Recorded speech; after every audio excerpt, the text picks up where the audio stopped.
The chandeliers of the Wallace mansion shimmered like liquid diamonds, bathing the guests in warm gold light.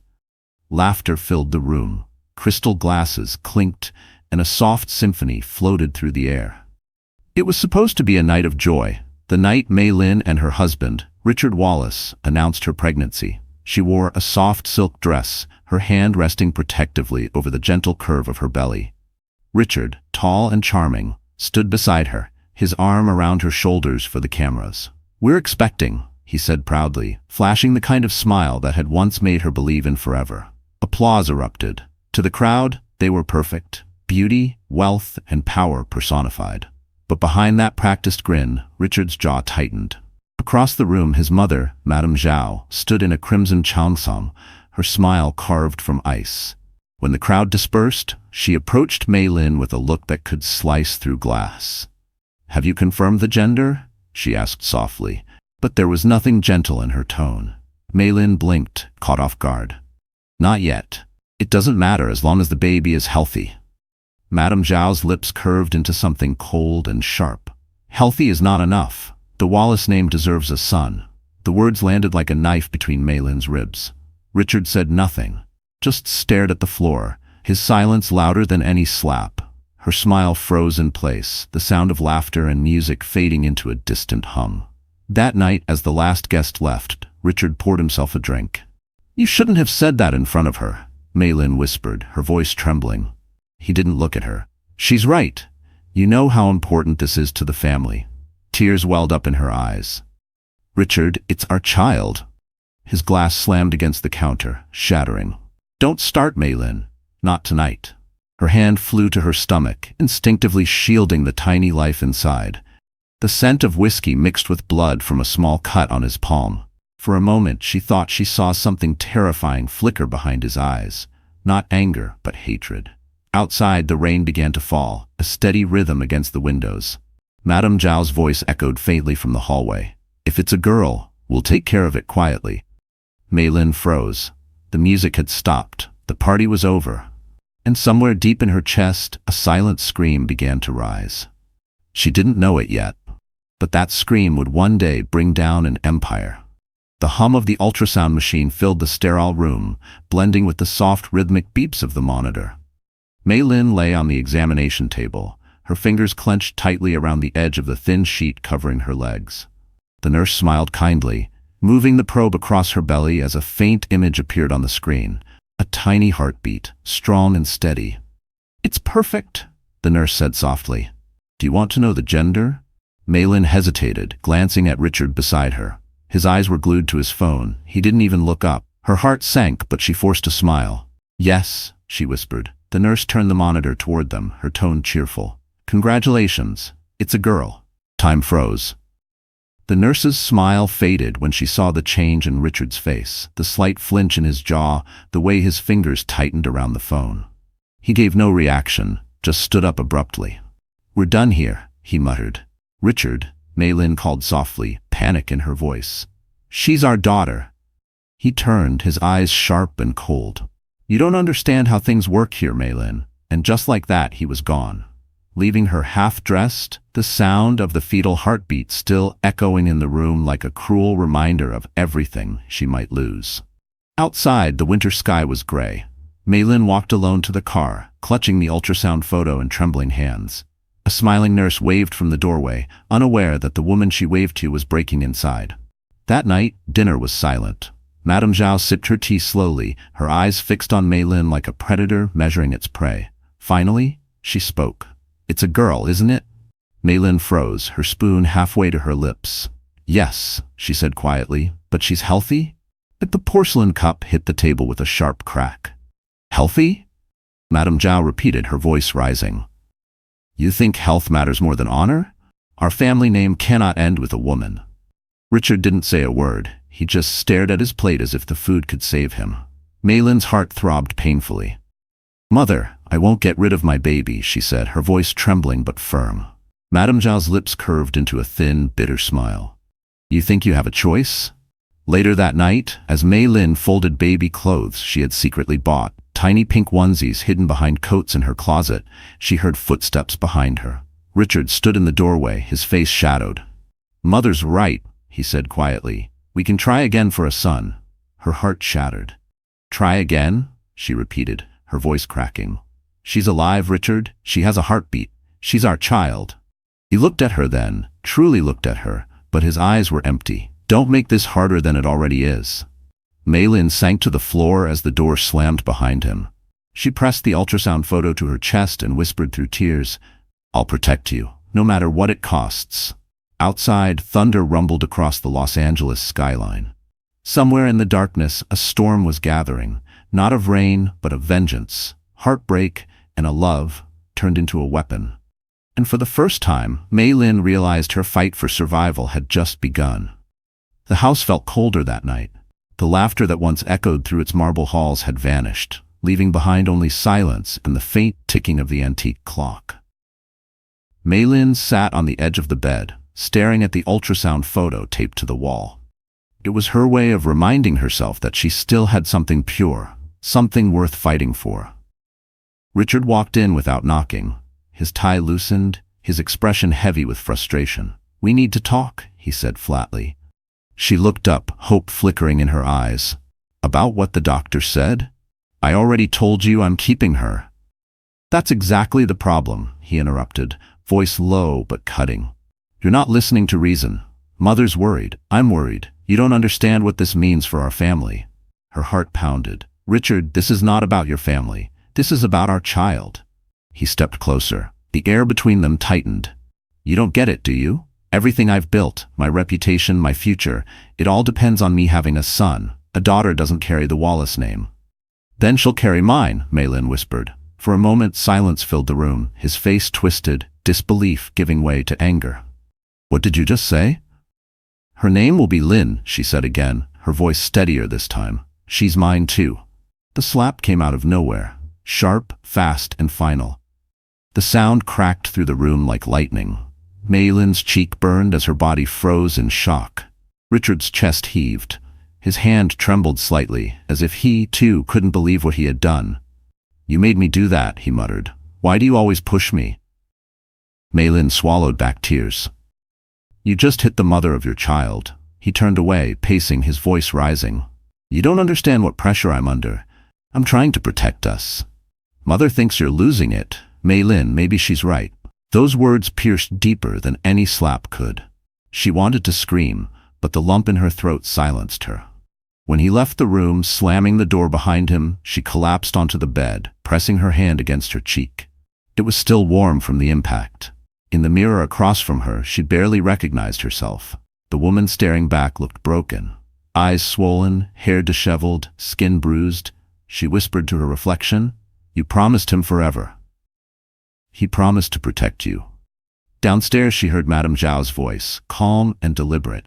You see, Richard? She's becoming unstable. Maybe it's the hormones. We should get her checked. Quietly. Maylin's blood ran cold. They weren't going to stop. This wasn't about tradition anymore. It was about control.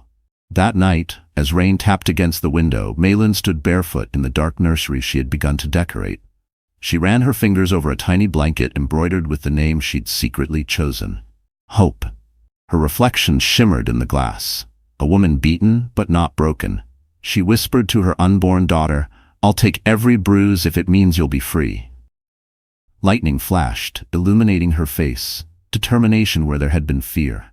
And somewhere deep inside, something in Maylin finally woke up.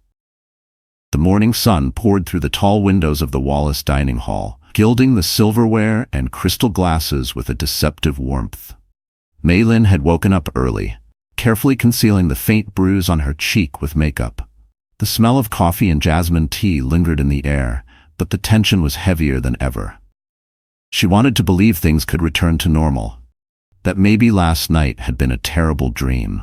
She had set the breakfast table herself, hoping a peaceful morning might soften Richard's mood. When she heard footsteps descending the grand staircase, she straightened her dress and forced a smile. But it wasn't just Richard who entered. Behind him was a tall, elegant woman with sharp features, dressed in a beige silk blouse and pencil skirt that screamed quiet power. She looked at Maylin with a polite smile that didn't reach her eyes. Maylin, Richard said casually, this is Vanessa Hu. She's my new communications consultant. She'll be joining us for breakfast before we head to the office." The room tilted slightly. "Joining us?" Maylin repeated softly. Vanessa extended her manicured hand. "It's a pleasure to finally meet you. Richard has told me so much about you." Her tone was smooth, too smooth. Maylin shook her hand out of politeness, but her stomach churned. There was something unsettling in the way Vanessa looked at Richard, a familiarity that crossed the boundaries of professionalism. Madame Xiao entered next, her gaze sweeping over Vanessa approvingly. "Ah, Miss Hu, so elegant. I see why Richard trusts you." Vanessa smiled. "I try my best to take care of him." Maylin's grip on her teacup tightened until she feared it might shatter. Richard didn't correct her. He simply nodded, a faint smirk playing on his lips. Throughout breakfast, conversation flowed around her like a current she couldn't fight against. Madame Xiao praised Vanessa's business sense, Vanessa complimented Richard's leadership, and Richard basked in their attention. Maylin sat silently, pushing food around her plate. When Vanessa reached for the sugar bowl, her hand brushed Richard's. They shared a fleeting glance, one that spoke volumes.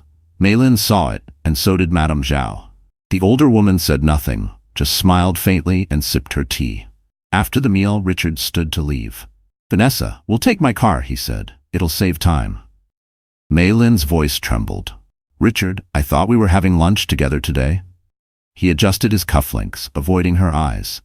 "Another time. This meeting's important." Vanessa flashed a sympathetic smile. "Don't worry, Mrs. Wallace. I'll take good care of him." The front door closed with a dull thud that seemed to echo forever. Maylin stood in the silence of the empty dining hall, surrounded by half-eaten croissants and cold tea. Upstairs, she walked into the nursery, the air heavy with the scent of baby powder and fear. She touched her belly, whispering to her unborn child, "They think I don't see, but I do. I see everything." Then she glanced out the window, just in time to see Richard opening the car door for Vanessa, his hand gently resting on the small of her back. For the first time, the pain turned to something sharper, colder. And that morning, love quietly began to die, replaced by the slow, burning seed of vengeance. The night began like any other, quiet, heavy, and cold. Rain drummed against the windows, a steady heartbeat echoing through the empty halls of the Wallace mansion. Maylin sat alone in the nursery, sewing tiny ribbons onto the soft pink blanket she had made.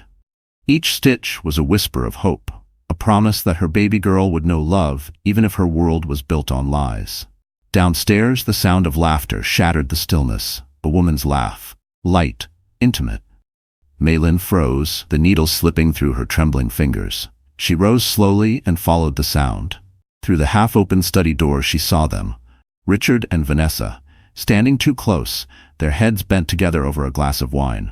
Richard's hand rested casually on Vanessa's waist, his wedding ring glinting under the lamplight. The room spun. "Richard?" Maylin's voice cracked, barely above a whisper. They turned. Vanessa stepped back instantly, pretending to adjust her blouse, but Richard didn't even flinch. His expression was flat, annoyed. "You should be in bed."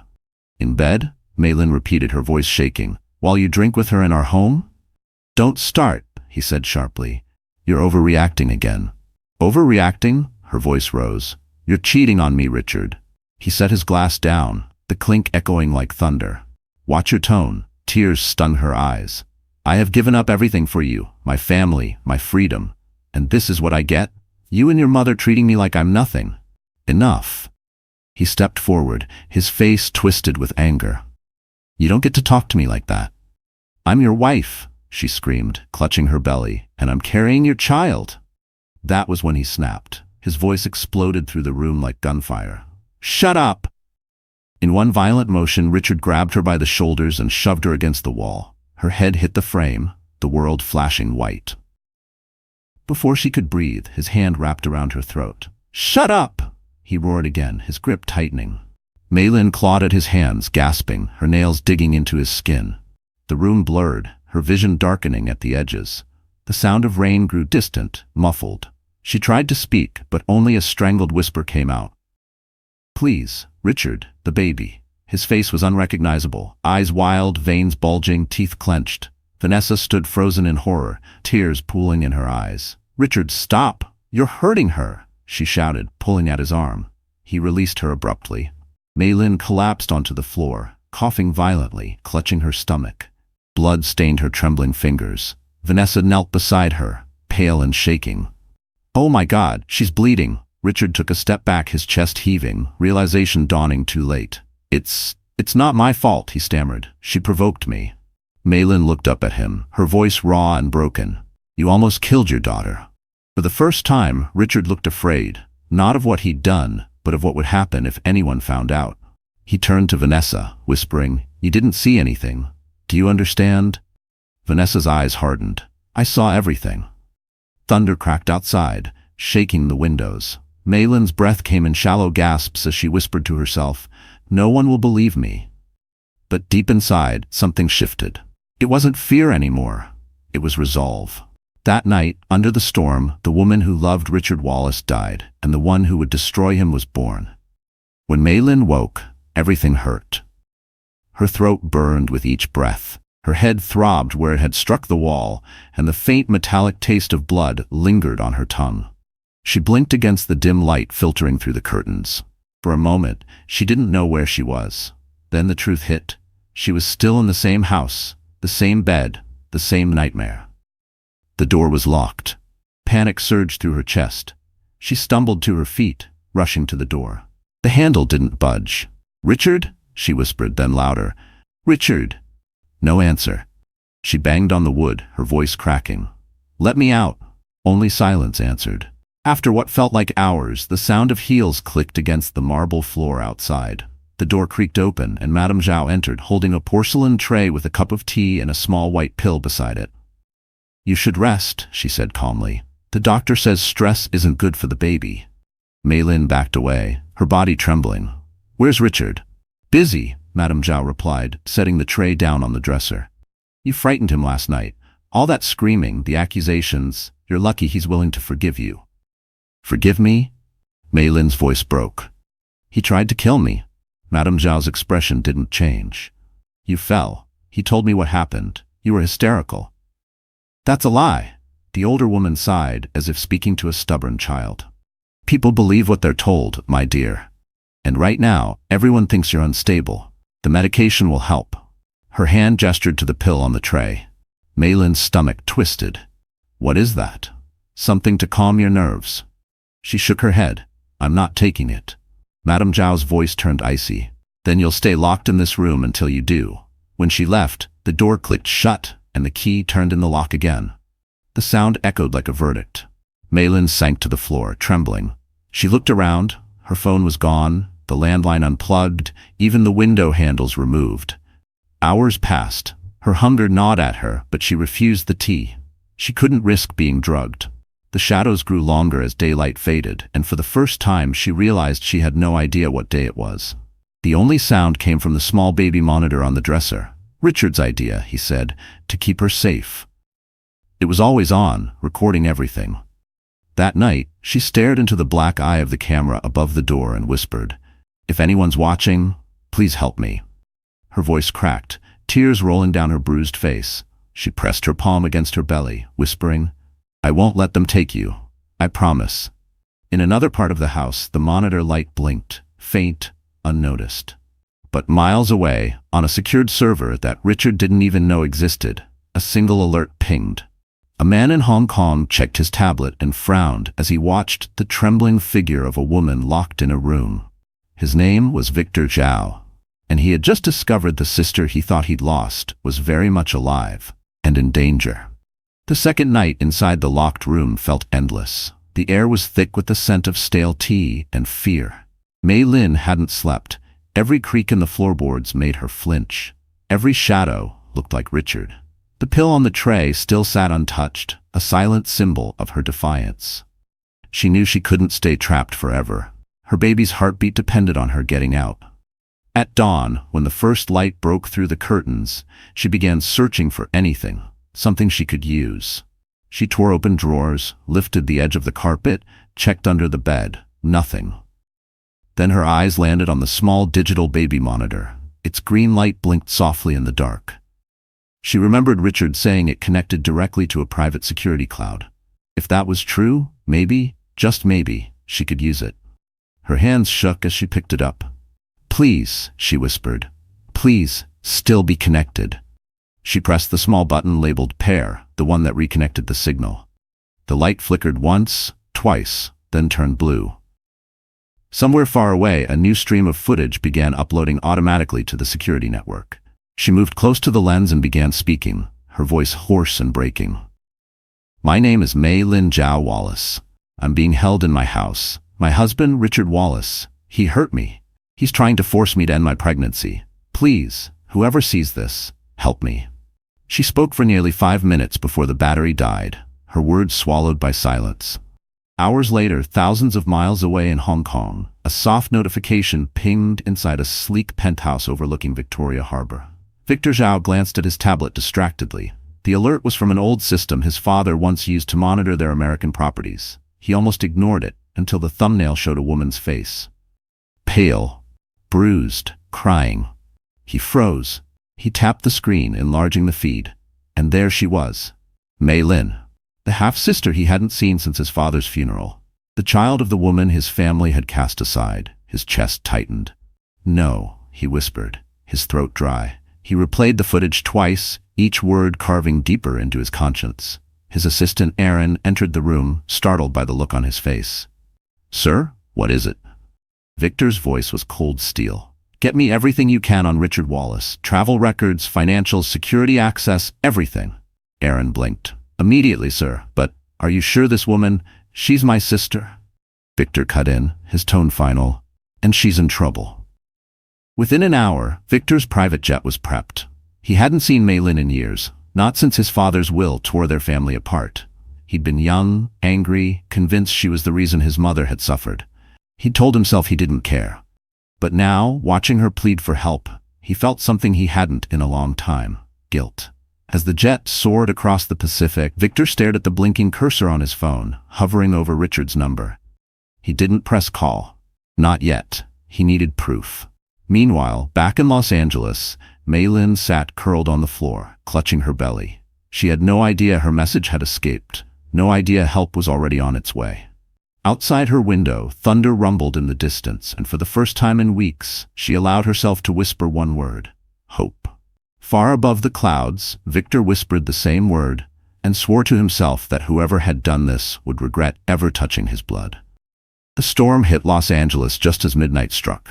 Thunder rumbling like a warning from the heavens. Rain poured down in sheets, turning the city into a blur of lights and shadows. Inside the Wallace mansion, the world had gone silent, except for the steady tapping of raindrops against Mei Lin's locked window. She sat in the dark, her body weak, but her mind sharp. Every sound outside made her heart race. She had overheard Richard earlier that day, speaking on the phone downstairs. "Tomorrow," he had said. "The clinic at 9. She won't remember a thing." That was it, the end, unless she found a way out tonight. She tried the door again, locked. The window, bolted shut. Her breathing quickened.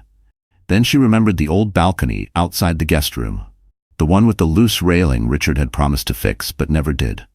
Lightning flashed. The keyhole on her door glimmered faintly. She still had the thin silver hairpin she'd hidden in her nightgown.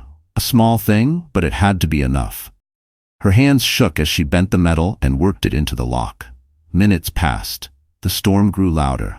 Finally, click. The door opened. Mei Lin's heart slammed against her ribs. She tiptoed through the hallway, careful to avoid the creaky floorboards. From the living room below came the faint hum of the security TV. Richard was asleep on the couch, an empty whiskey glass beside him. She moved like a ghost, every breath silent. At the top of the stairs, she saw Madame Zhao's room, the door slightly open. Inside, the older woman slept soundly, a glass of untouched tea beside her. The smell of ginseng filled the air. Mei Lin slipped past, down the corridor, to the guest room. The balcony door groaned as she pushed it open. Cold wind and rain slammed into her face. She stepped out, gripping the slick railing. Her dress clung to her skin, her hair plastered to her cheeks. Below her, the driveway, the iron gates, freedom. But it was a 2-story drop. Her hands trembled. Her belly tightened painfully. "Please," she whispered to her unborn child. "Hold on. Just a little longer." She climbed over the railing. Her bare foot slipped, sending a jolt of terror through her body. Then, headlights. A black car skidded to a stop outside the gate, its engine roared. A man stepped out, tall and drenched, his coat whipping in the wind. Maylin, her heart stopped, the voice deep, unmistakable. "Victor," she gasped. He looked up, rain streaming down his face. "Jump," she hesitated. "I can't." "You can," he shouted.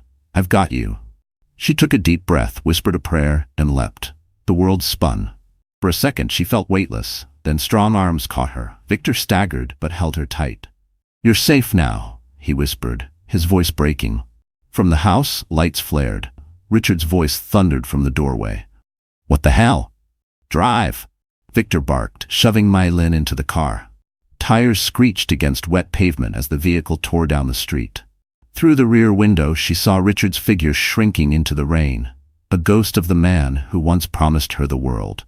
She pressed a hand to her belly. The baby kicked, a sign of life, a sign of defiance. Victor looked over, his jaw tight. "You're not alone anymore," he said. Maylin turned to the window, watching the storm swallow the mansion behind her. For the first time in months, she was free. But freedom was only the beginning of the fight. The private jet sliced through the dark sky, leaving Los Angeles behind like a bad dream. The storm still raged below, lightning flashing across the clouds like the world itself was angry. Inside the cabin, everything was quiet, except for the low hum of the engines and Maylin's uneven breathing. She sat curled in the leather seat, wrapped in Victor's coat, her wet hair clinging to her face. Her eyes were swollen, her throat raw, but she was alive, and that meant everything. Across from her, Victor sat motionless, watching her closely, his jaw tight. He looked like he wanted to speak but didn't know where to start. Finally he said, "You're safe now." Maylin's voice was barely a whisper. "Safe until he finds me." Victor's gaze hardened. "He won't. I made sure of it. My team wiped the flight records. By the time Richard realizes you're gone, you'll be halfway across the Pacific." She looked at him, tears glinting in her eyes. "Why did you come for me, Victor? You haven't spoken to me in 10 years. His silence was long, heavy. "Because I saw that video," he said at last. "Because I didn't help our mother when she needed me, and I won't make that mistake again." Maylin swallowed hard. "You think saving me makes up for the past?" "No," he said quietly, "but it's a start." For a long time they said nothing. Maylin watched the clouds drift by, each one glowing silver in the moonlight.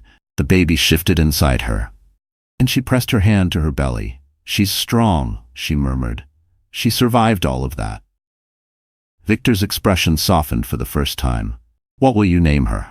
"Hope," Maylin said, her lips trembling into a small smile. "Because that's all I had left." He nodded. "Then Hope it is." A flight attendant entered quietly, offering warm tea and a blanket.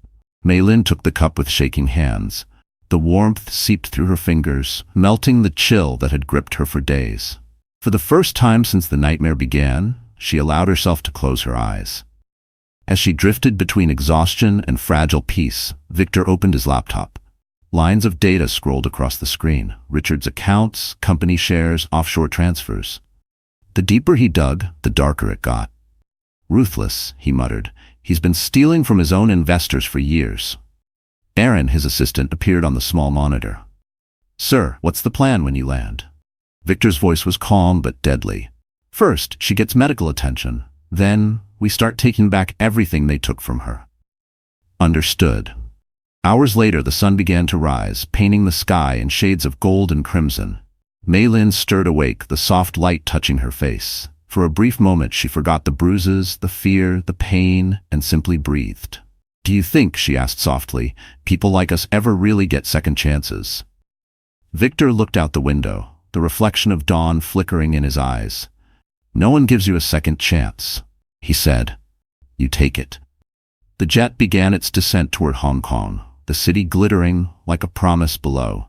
Maylin straightened her back, her fingers tightening around the pendant she wore. A small jade charm her mother had given her years ago. She wasn't running anymore. She was arriving, and somewhere over the sea, the broken girl from Los Angeles became the woman who would destroy Richard Wallace. The hospital room was quiet except for the steady rhythm of the heart monitor. Outside, Hong Kong's skyline glittered in the night like a million watchful eyes. Maylin lay motionless on the bed, her skin pale against the white sheets, sweat dampening her hair. Hours had passed in pain, in panic, in prayer. Now it was almost over. Breathe, the doctor said gently. You're doing great, Maylin. One more push. Her fingers gripped the rails of the bed, knuckles white. She bit her lip, fighting back a scream as tears streamed down her face.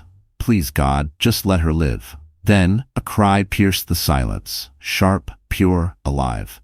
The room seemed to stop. The doctor smiled, lifting a tiny, wriggling bundle into the air. Congratulations, he said softly. It's a healthy baby girl. Maylin's body went limp, her sobs quiet but uncontrollable. When they placed the baby on her chest, she felt the world shift. The warmth, the heartbeat, the tiny fingers curling around hers, it was everything she had fought for. She's perfect, whispered the nurse. Maylin looked down at her daughter's face, fragile, peaceful, unaware of the storm that had brought her here. Her name is Hope, she said, voice trembling, because that's what she gave me. Outside the glass window, Victor watched silently, his arms crossed, his expression unreadable. But when he saw the baby's face, something softened.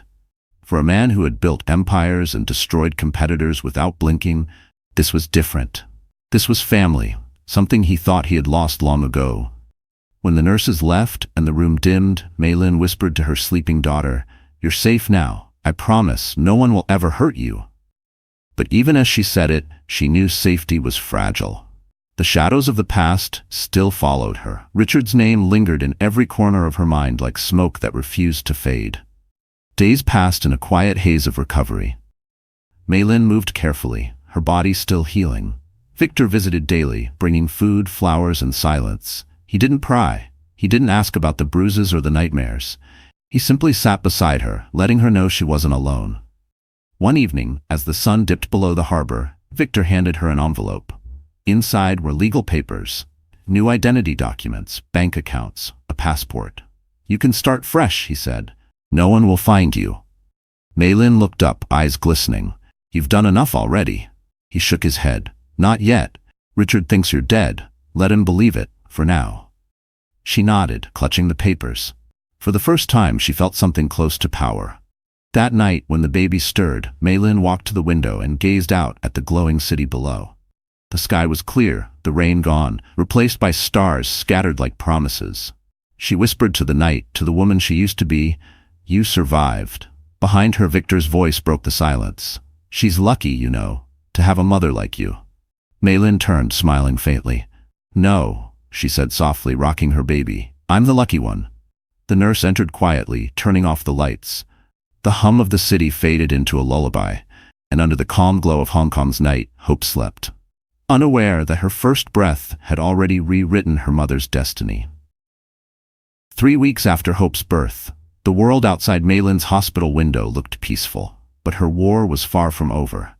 Healing had given her strength, but not peace. Every time she closed her eyes, she still heard Richard's voice, that terrible roar. "Shut up!" It wasn't just a memory, it was a promise, one she intended to break. Victor entered her recovery suite that morning, holding a sleek tablet and 2 cups of coffee. "You look better," he said. "I feel better," Maylin replied softly, though the circles under her eyes told another story. "But I can't rest, not yet," he nodded. "Good, because we have work to do." On the tablet, spreadsheets, offshore transfers, and shell companies filled the screen. Richard Wallace's empire wasn't built on success, it was built on fraud. He had laundered millions through fake development firms, manipulating investors while hiding assets under false identities. Maylin stared at the data, disbelief turning into fury. "He used my name?" Victor's jaw tightened. "Yes. Every forged document, every offshore account, lists you as the silent beneficiary. If this goes public, he'll claim you were his partner in crime." Her stomach turned. "He's framing me."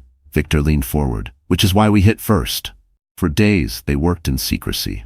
Maylin studied every file, recognizing her forged signatures. Victor's tech team hacked deeper into the financial web, uncovering transactions linking Richard to illegal fund transfers, even bribes to city officials. One night, as the rain pattered against the window, Maylin whispered, "If we expose this, he'll lose everything." Victor looked at her over the glow of the laptop. "That's the point." But Maylin's expression hardened. "No, Victor. Losing money isn't enough. I want the truth. The bruises, the lies, everything he's done. I want him to feel what I felt." Victor hesitated, then nodded. Then we'll do it your way. The next morning, he called a contact from the Hong Kong division of an international law firm, Sullivan and Cromwell. The same firm Richard once admired, now the weapon that would destroy him. We'll gather evidence here, Victor told them, then transfer it to U.S. authorities, quietly, not a leak until we're ready. Meanwhile, Mei Lin trained herself to stay calm. She attended therapy, rebuilt her strength, and took care of Hope. But when night fell, she sat in Victor's study, combing through files until dawn. It was in one of those long nights that she found it, an email chain between Richard and Madame Xiao. The subject line read, "Termination schedule." Attached was a payment receipt to a private clinic. The date? The day after Richard had attacked her. Her hand trembled as she opened it. The message from Madame Xiao was short, ruthless. "Make sure it's done. No complications. We can't risk a daughter." Tears blurred Mei Lin's vision, but her anger was clear. "She planned everything," she whispered. Victor's voice was low, dangerous. "Then they'll both go down." By the end of the week, their plan was in motion. Evidence duplicated, backups hidden, lawyers briefed. As Mei Lin tucked Hope into her crib that night, she kissed her daughter's forehead. "I almost lost you because of them," she whispered. "But now, they'll lose everything because of you." Victor stood at the door, watching his sister, the fragile girl he once pitied, now replaced by a woman forged from pain. "Are you ready?" he asked. Mei Lin turned, her eyes calm but burning. "I was born ready. They wanted me silent." She looked down at Hope, then back at him. "Now they'll hear me loud and clear." The rain had finally stopped in Hong Kong, but the storm Mei Lin and Victor were preparing to unleash was only beginning. A month after Mei Lin's escape, Richard Wallace's real estate empire, Wallace Global Holdings, was thriving on paper. Stocks were high, investors confident, the media dazzled by his latest expansion project. What no one knew was that Victor Xiao was quietly buying pieces of that empire, one shell company at a time. In a dimly lit boardroom overlooking Victoria Harbor, Victor's assistant Aaron projected a chart onto the screen. "We've secured 32% of Wallace Global's shares through offshore intermediaries. If we push another 10, we gain control." Victor nodded. "And the board?" "Half are loyal to Richard. But money talks. They'll follow whoever saves their investments." Mei Lin sat at the end of the table, silent but alert. The woman who had once trembled in fear now carried herself with quiet command. "We can't move too fast," she said. "Richard's paranoid. If he suspects anything, he'll hide the money." Victor leaned back, studying her. "He already thinks you're gone. That's our advantage. You'll stay invisible until we make the final move." She met his gaze. "Then let's burn everything he built." Back in Los Angeles, Richard was restless. His company's cash flow was tightening. Accounts he had relied on for years were suddenly being audited. "Who authorized this?" he demanded in a board meeting. His CFO stammered, "It's the Hong Kong investors, sir. They're requesting oversight. Something about transparency protocols." Richard's temper flared. "Find out who's behind it." That night, he called Madame Xiao. "Someone's targeting me," he said, pacing his office. "Then target them back," she replied coldly. "You're a Wallace. Show them what that means." But Richard couldn't shake the unease. His empire felt unstable, as if the walls were closing in. Meanwhile, halfway across the world, Victor and Mei Lin were in constant motion. Meetings, calls, documents, forged votes, all perfectly orchestrated. Mei Lin spent nights drafting letters to investors, disguised under aliases, exposing small leaks of Richard's fraud to erode trust from within. One afternoon, Victor received a call. "It's done," Aaron said. "We've hit 43%. The board's collapsing. They've called an emergency meeting in LA." Victor looked at Mei Lin. "Time to end this." The next day in Los Angeles, Richard entered the Wallace Global headquarters, his expression confident but strained. The boardroom buzzed with whispers. On the screen at the far end of the room was a name he didn't expect to see. Xiao Holdings International. The meeting began. The chairman cleared his throat. "As of this morning, Xiao Holdings has become the majority shareholder in Wallace Global. They're requesting immediate leadership restructuring." Richard laughed, the sound forced. "You can't be serious. Xiao Holdings doesn't exist." A calm voice came through the speakerphone. "It does now." Richard froze. He knew that voice. "Victor Xiao," he whispered. "Surprise," Victor replied smoothly. "You stole from my sister. Now I own you." The room erupted. Richard's face drained of color. "Your sister?" he said slowly, realization dawning. "No, she's dead." Victor's tone turned cold. "You should have made sure." Silence filled the boardroom. By the end of the meeting, Richard Wallace was no longer CEO. Xiao Holdings had taken control. Stocks plummeted overnight. Reporters flooded the entrance, demanding answers. Watching the chaos unfold on live news from Hong Kong, Mei Lin felt no joy, only closure. She whispered, "That's for every bruise, every night I thought I wouldn't wake up." Victor glanced at her and smiled faintly. "That was just the first strike," he said. "Next, we take his freedom." The morning sun broke over Hong Kong like a quiet promise, but Mei Lin wasn't watching the light. She was staring at a stack of papers spread across Victor's mahogany desk. Legal documents that could finally destroy Richard Wallace. The header read, "Complaint for domestic violence, coercion, and attempted forced abortion." Mei Lin's name was listed as the plaintiff. Her fingers trembled slightly as she signed the last page. "Once this goes public," she said softly, "there's no turning back."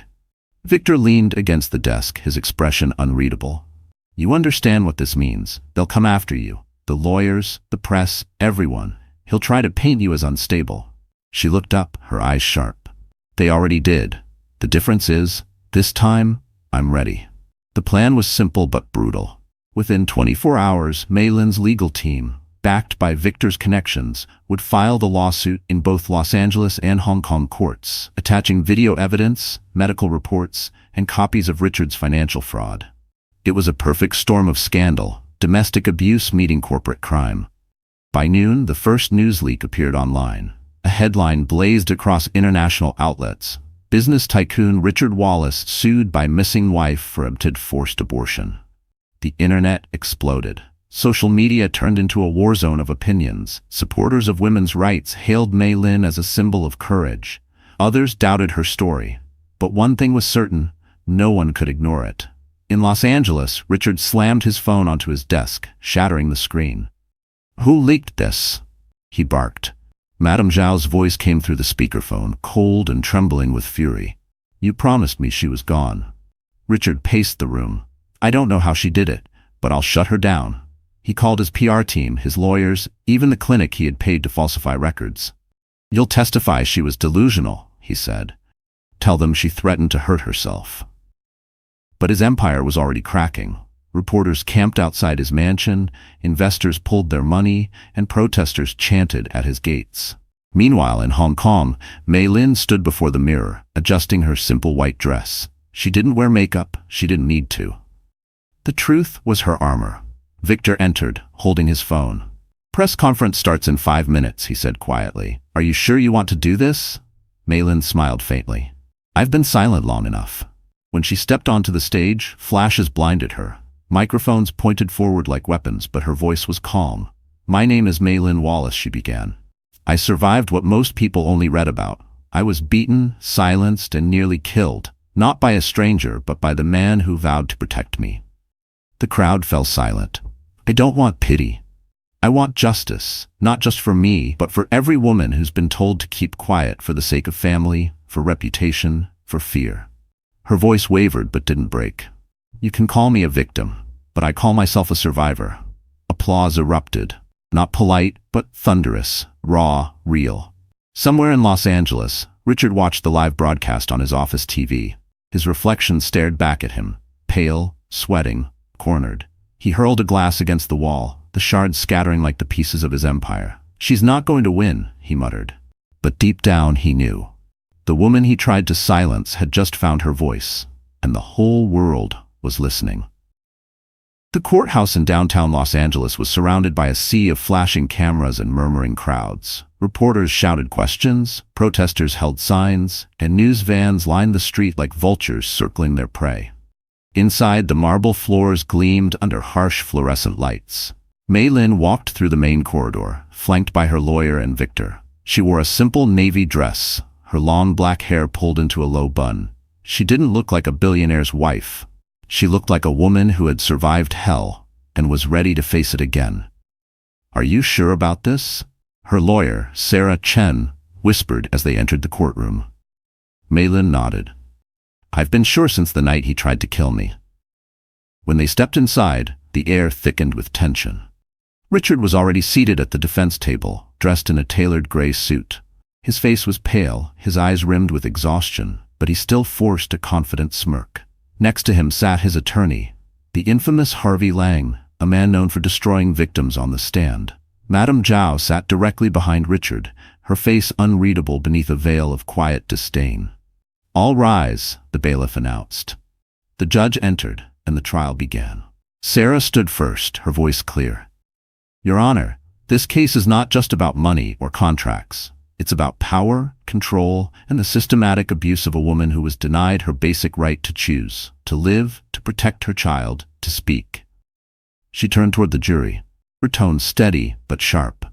"You will see evidence that Mr. Richard Wallace physically assaulted his wife, falsified medical reports, and conspired with his mother to force a termination, and when she resisted, he nearly killed her."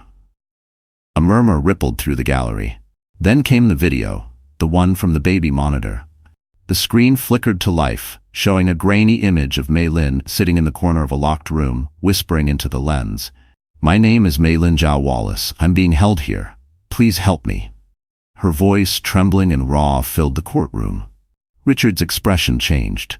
For the first time, his composure cracked. He turned to his lawyer, whispering furiously, "You said that footage was deleted." Harvey's jaw clenched. "Apparently not." The prosecution continued. Photos of Mei Lin's bruises appeared on the screen, hospital reports verifying trauma, emails between Richard and Madame Xiao discussing termination schedules. When Sarah finished, the room was silent, except for the faint sound of cameras clicking outside the door. Then it was Harvey's turn. He stood, smirking. "Ladies and gentlemen, what you're witnessing is not truth, but theater. Mrs. Wallace, or Miss Xiao as she prefers to call herself now, is an actress in her own tragedy. There's no proof my client ever laid a hand on her. In fact, we'll show she staged these injuries to blackmail him." Mei Lin didn't flinch. When her turn came, she took the stand, her voice calm but cutting. "If I staged everything," she said, "then why did I almost die? Why did I have to run? Why did I hide my child halfway across the world?" Richard's face hardened, but his fingers trembled. When the session adjourned, the courtroom erupted into noise. Reporters, whispers, chaos. But Mei Lin didn't hear any of it. She looked only at Richard. He leaned forward and hissed under his breath, "You'll regret this." She met his gaze and said quietly, "I already did. Now it's your turn." Outside, the crowd roared her name. The world had finally taken sides, and it wasn't his. The next morning, the world woke up to a new headline that sent shockwaves through both America and China. Madame Xiao accused of covering forced abortion scheme. The story hit every major outlet within hours. Photos of the elegant matriarch, always poised and untouchable, now filled screens beside words like crime, scandal, and investigation. In the courtroom that day, Madame Xiao entered wearing a black Chanel suit and oversized sunglasses, her usual armor of pride. But the moment she stepped inside, whispers followed her like ghosts. Even Richard avoided her gaze. Mei Lin sat quietly at the plaintiff's table, her heart steady. She knew this was coming, because she'd planned it. 2 nights before, Victor had handed her a flash drive. "We got it," he'd said. "Bank transfers, clinic records, and voice recordings. She's done." Now, as the judge called the court to order, the lead prosecutor stood. "Your Honor, we have new evidence connecting Madame Xiao to the events surrounding Mrs. Wallace's abuse." Harvey Lang jumped up from the defense table. "Objection. She's not on trial." "She will be," the prosecutor interrupted. The courtroom screens came alive. Audio crackled. A woman's voice, cold, measured, unmistakable, filled the room. "If it's a girl, end it quietly. He'll thank me later. We can't have weakness in this family." Gasps rippled through the audience. Richard's eyes widened in disbelief. "Mother, what did you?" Madame Xiao's composure shattered. She stood abruptly. "That was taken out of context. I was protecting our reputation." The judge's gavel slammed. "Sit down, Mrs. Xiao." But it was too late. The damage was done. The prosecution continued, showing wire transfers from Xiao Family Holdings to a private clinic, dated the same week Mei Lin had been attacked.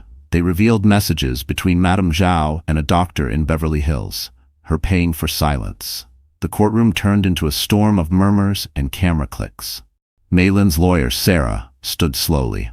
"Your Honor, this evidence proves not only Madame Xiao's knowledge, but her orchestration of the attempted forced abortion and cover-up. Madame Zhao's voice cracked, her accent thickening as her calm slipped away. That girl was a mistake. She trapped my son. She was never fit for our name. Mei Lin rose from her seat, her voice quiet but firm. Your name? She repeated. What about mine? What about my daughters? How many women did you destroy for your family? Silence fell. Even the reporter stopped typing. For a long moment, Madame Zhao stared at her, a mix of fury and fear twisting her once proud face. You think this makes you noble? She hissed. Without our money, you'd be nothing. Mei Lin stepped closer. Then I'll be nothing. But at least I'll be free. The judge's voice cut through the tension. Given the evidence presented, this court orders a formal investigation into Madame Zhao's financial dealings and her involvement in criminal coercion. Security moved in as Madame Zhao shouted in Mandarin, You ungrateful witch! You ruined my son. Richard sank into his chair, his empire collapsing around him piece by piece. Outside the courthouse, the crowd roared as cameras flashed. The narrative had changed, from wealthy scandal to a woman's rebellion against generations of silence. Standing at the courthouse steps, Mei Lin whispered to Victor, she built her power on fear. Victor looked at her, pride flickering in his eyes. And you just took that power away. By dawn, the entire world was watching. Every news channel, every trending feed, every social platform was flooded with one name, Mei Lin Wallace. Clips of her courtroom testimony spread like wildfire. The video of her whispering for help from the locked room had gone viral, captioned with hashtags like Justice for Mei Lin and hashtag and She Spoke Up. People who had never met her were crying over her story. Women from across the world shared their own experiences of abuse and silence. Overnight, she became a symbol, not just of survival, but defiance. But not everyone believed. In Los Angeles, Richard's PR team worked around the clock. They released edited footage, claiming Mei Lin had staged her abuse to gain attention. Anonymous sources spread rumors that she had mental health issues, that she'd abandoned her husband, that the baby might not even be his. Talk shows debated her case like it was a scandal, not a tragedy. Headlines screamed, Angel or actress? The truth about Mei Lin Wallace. Family honor destroyed by greed? Victor threw a newspaper onto the table, his jaw tight.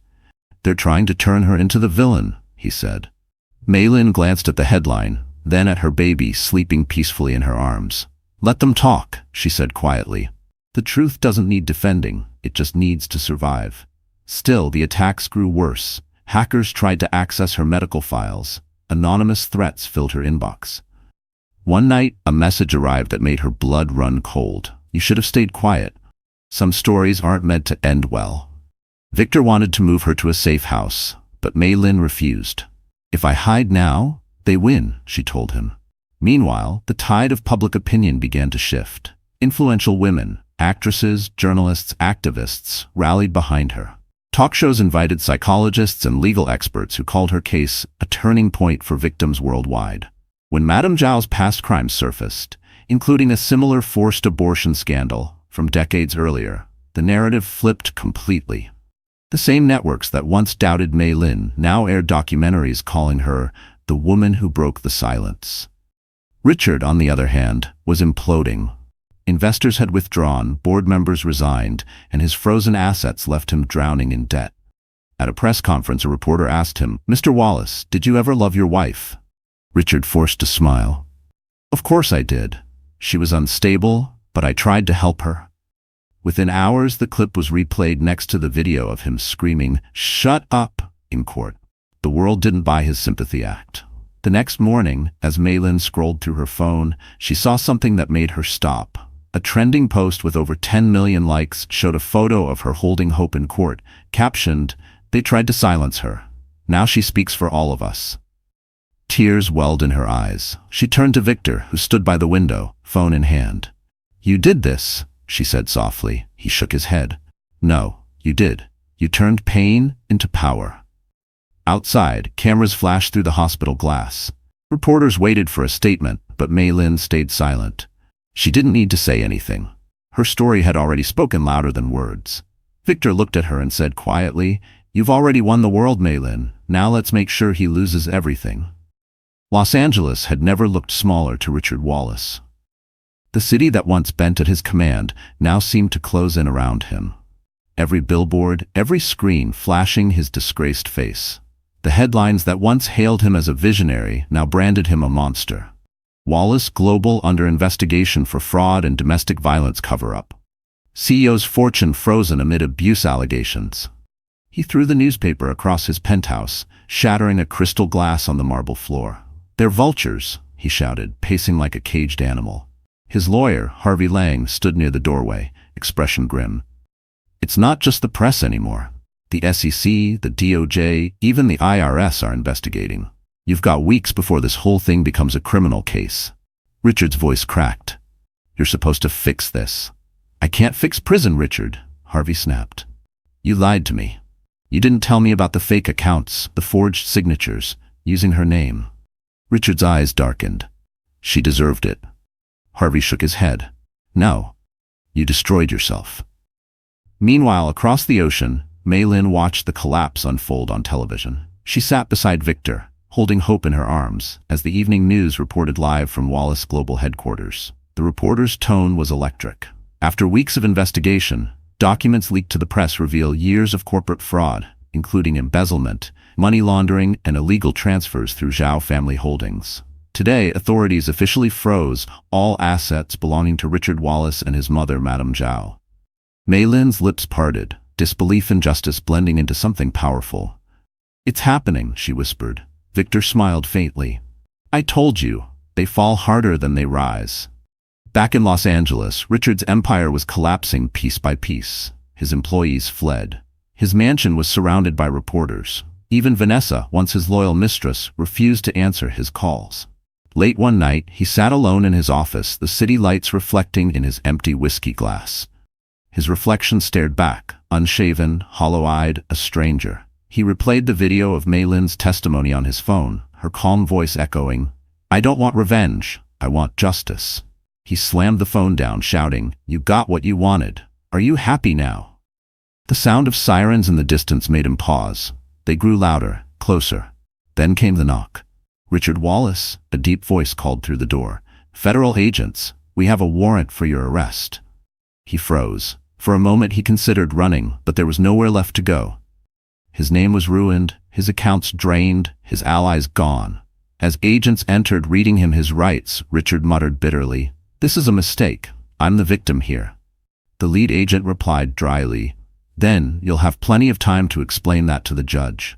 Cameras caught the moment he was let out in handcuffs. The footage hit the internet within minutes, viewed millions of times by morning. When Mei Lin saw it, she didn't cheer. She didn't smile. She simply whispered, "It's over." Victor placed a hand on her shoulder. "Not yet," he said softly. "He'll still try to twist the story, but for now, breathe. You earned this peace." She nodded, holding hope close, her heart steady for the first time in years. Outside, thunder rolled across Hong Kong's skyline, but this time, it didn't sound like a warning. It sounded like applause. The empire that began with greed ended with silence, and justice finally had a name. The courtroom was packed to the walls. Reporters filled every seat, their cameras aimed toward the front where Richard Wallace sat in shackles, his once impeccable suit replaced by a wrinkled orange jumpsuit.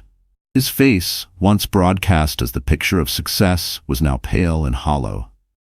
Mei Lin entered quietly, holding her head high. The murmur of the crowd softened as she took her seat at the plaintiff's table. Dressed in white, she looked almost ethereal, the calm in the storm she had survived. Victor sat behind her, his presence solid, protective. The judge called the court to order. In the matter of Mei Lin Zhao Wallace versus Richard Wallace and Madame Zhao, the court will now hear closing statements. Richard's lawyer, Harvey Lang, stood first. He tried to sound confident, but even his voice cracked under the weight of defeat. "My client made mistakes," he said, "but he is not a monster. He is a man who was manipulated by family expectations, business pressure, and—" Mei Lin's attorney, Sarah Chen, interrupted with quiet authority. "Pressure does not excuse cruelty. Expectations do not justify violence. Every bruise on her body, every sleepless night, every threat, that was a choice." The courtroom fell silent. Then the judge nodded toward Mei Lin. "Mrs. Wallace, would you like to speak before sentencing?" She stood slowly. Her palms were damp, but her voice was clear. Your Honor, for a long time, I believed silence would keep me safe. I thought if I stayed quiet, if I obeyed, things would get better. She turned to face Richard, but silence only made him stronger. Richard's jaw tightened, but his eyes wouldn't meet hers. I lost everything, Maylin continued. My home, my dignity, almost my life. But what hurt most was being told I didn't matter, that my baby didn't matter, because she was a girl. Her voice trembled, but she didn't stop. My daughter's name is Hope, and she will never grow up believing that her worth depends on anyone else's name. She will know that her mother fought for her. A tear slipped down her cheek. I'm not here for revenge. I'm here so no one else has to live afraid of the person they love. The judge leaned back, eyes heavy with gravity. Thank you, Mrs. Wallace. He turned to the defense table. Richard Wallace, please rise. Richard stood, his hands shaking. The judge's tone was firm.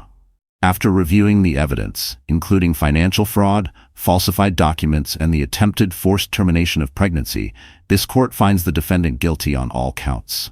Gasps filled the room. Richard's head dropped as the judge continued. You are hereby sentenced to 12 years in federal prison, with no possibility of early release.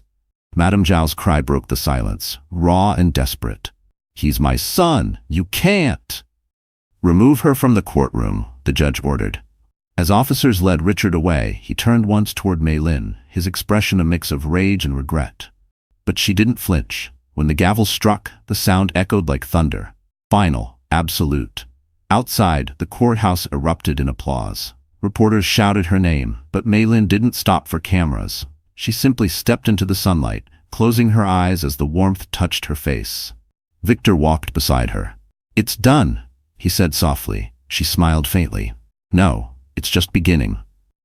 As the crowd cheered behind her, Maylin lifted her daughter into her arms. The world finally heard her voice. And this time, it would never be silenced again. The months following the verdict felt strangely quiet. After years of fear, chaos, and screaming, silence was no longer suffocating. It was peaceful. Maylin moved back to Hong Kong permanently, trading the cold marble of the Wallace mansion for a modest apartment overlooking Victoria Harbor. Every morning, she watched the sunrise with Hope on her lap, the pink light reflecting in her daughter's curious eyes. For the first time, her life didn't feel like survival. It felt like living. The world hadn't forgotten her story. She was invited to speak at conferences, interviewed by global networks, even offered book deals, but Maylin turned most of them down. The story isn't about fame, she told Victor one evening as they shared tea on the balcony. It's about freedom. He studied her for a moment, then smiled. You always did know how to find meaning in the ruins. Victor had become her closest confidant, not just the billionaire brother who saved her life, but her anchor. Though stoic by nature, he had changed too. The man who once believed emotions were weakness now found strength in empathy. Still, the scars lingered. There were nights when Maylin woke trembling, flashes of that awful night replaying behind her eyelids, the slap, the scream, his hand around her throat. On those nights, she would hold Hope close and whisper, "We're safe now. He can't hurt us anymore." Hope was growing fast, all chubby cheeks and laughter. Every time she called Mama, Maylin felt something deep inside her mend. The world continued to turn, but Richard Wallace's name had vanished from it. His company was dissolved, his properties auctioned off. The media moved on to new scandals. Only one article remained pinned at the top of search results. The woman who broke her silence, Maylin's victory. Madame Zhao, disgraced and alone, returned to Shanghai under police investigation. The once feared matriarch now lived behind closed doors, her empire gone. One evening, a letter arrived at Maylin's door. No return address, just her name written in trembling ink. Inside was a single line, "Forgive me if you can. I was blinded by legacy." It was signed, Zhao Lianhua. Maylin read it twice, then folded it neatly. "Some apologies," she murmured, "come too late." She didn't respond, but for the first time, she didn't feel hate, only distance. A month later, Victor convinced her to attend a Women's Foundation gala. The organizers had named an award after her, the Hope Initiative, dedicated to supporting victims of domestic abuse. When she walked onto the stage, the audience stood in applause. Her voice was steady, clear. "I used to believe strength meant staying silent. Now I know strength means speaking, even when your voice shakes." The room fell quiet. some wiping away tears. After the event, a young woman approached her, trembling. "You don't know me," she said, "but your story saved my life. I left my husband last month. I just wanted to say thank you." Mei Lin smiled softly, her eyes shining. "No," she said. "You saved your own life. I just reminded you that you could." Later that night, back home, she tucked Hope into bed. The city lights shimmered through the window, gentle and forgiving. She whispered to her sleeping child, "You'll grow up in a world where your voice matters. That's my promise." Then she looked up at the stars, the same stars that had once watched her cry in silence, and smiled. The storm had ended. But from its wreckage, a new dawn had begun. A year had passed since the verdict. The world had changed, or maybe it was Mei Lin who had.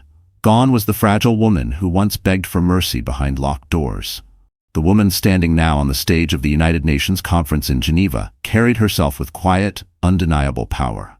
She looked breathtaking in a white silk suit, her hair flowing freely, the symbol of a phoenix pinned to her lapel. The nameplate before her read, "Mei Lin Zhao, founder, the Hope Initiative." The audience waited, cameras flashing, translators poised. When she finally spoke, her voice carried through the hall with warmth and conviction. "A year ago," she began, "I was someone who believed silence was survival. I thought enduring pain made me strong. But silence doesn't protect you, it buries you." Her gaze swept across the crowd. "I was told I should be ashamed, that a woman's worth depended on obedience, that I should hide my scars and smile. But scars aren't shameful, they're proof we lived." The audience was spellbound. Victor sat in the front row, pride gleaming in his eyes. Hope, now toddling, sat beside him, giggling softly in her tiny pink dress, unaware that she had changed the course of her mother's life. Mei Lin continued, her voice rising. "We teach our daughters to whisper when they were born to speak. We tell them to forgive monsters before they even heal. But today I say this, our voices are not weapons, they are bridges, they build futures where fear once lived." A standing ovation erupted, but Mei Lin didn't smile right away. She took a breath, her eyes glistening. "To every woman still trapped in silence, I was you. And if you're hearing my words, know this. You are not weak. You are waiting to be reborn." Tears streamed down faces across the room. After the event, as she stepped outside into the cool Swiss air, the press swarmed around her. Reporters shouted questions. "Mrs. Zhao, what's next for you? Do you ever regret speaking out? Will you ever forgive Richard Wallace?" She paused for a moment, looking at the horizon where the lake met the sky. "Forgiveness isn't about forgetting," she said softly. "It's about freeing yourself from what tried to destroy you." Then she smiled faintly. "And I'm free." That night, she and Victor took Hope for a walk along the cobblestone streets. The lights reflected in the water, the air calm, serene. Victor handed her a small box. "Open it," he said. Inside was a delicate gold bracelet engraved with 3 words, "Born again free." Mei Lin traced the letters with her fingertips, her throat tightening.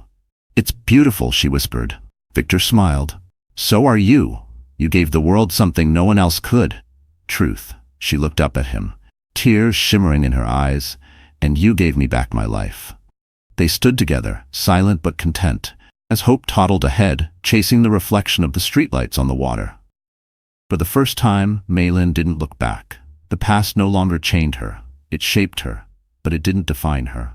As the bells of Geneva rang in the distance, she whispered to the night, "I am no longer the unwanted daughter. I am the woman who refused to stay silent." And somewhere, beneath the same stars that once watched her suffer, the world seemed to listen. Because her story wasn't just hers anymore. It belonged to every woman who dared to rise again. So that's how the story ends. If you're still here with us, my friend, it means something in Mei Lin's journey touched your heart. Maybe the pain, maybe the strength, or maybe that quiet moment she chose herself over her fear. Life does that to us too, doesn't it? It breaks us, bends us, and then softly asks, "Will you rise again?" The Stoics used to say, "What stands in the way becomes the way." That's healing. It's not about forgetting what hurt you. It's about walking through it stronger, clearer, wiser. Mei Lin's voice reminds us that silence is never safety. Truth is. And forgiveness? It's not for them, it's for us, so we can finally breathe again. If you're fighting your own storm right now, remember, you're not broken, you're becoming. So take a deep breath, stand tall, and know that your story isn't over yet. And hey, if this story moved you even a little, give it a like, share it with someone who needs courage tonight, and subscribe to our channel. Because here, we don't just tell stories, we remind each other how to begin again.